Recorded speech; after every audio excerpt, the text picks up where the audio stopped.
Загадувањето на воздухот најмногу ги погодува најранливите категории: децата, постарите граѓани, трудниците, хронично и срцеви болни, лица со астма и кардиоваскуларни и респираторни болести. Според Татјана Чекулев од О2 иницијативата, мерките кои беа воведени не даваат ефект, зашто не редуцираат радикално ниту еден од главните извори на загадување.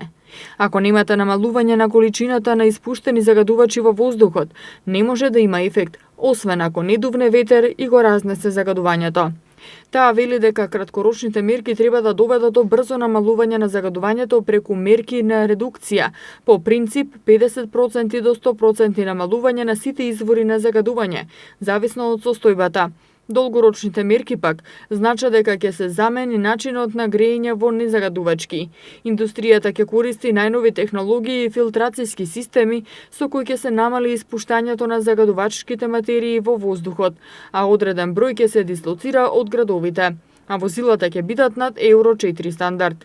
Во споставување систем за минимален сообраќај во центарот, со можности за оставање на автомобилите на периферија од градот и користење јавен транспорт или велосипед до саканата дестинација.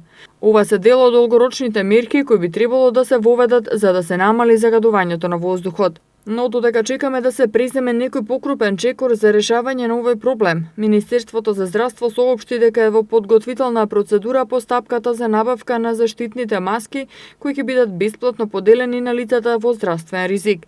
Набавката опфаќа 40.000 специјални маски кои штитат од PM2,5 и PM10 частичките. Имајќи предвид дека законските процедури за набавка на маските се долги, оваа процедура се одвива со мало доцнење, нагласуваат од Министерството, и додаваат дека и за идната година се планирани вакви набавки во зависност од потребите.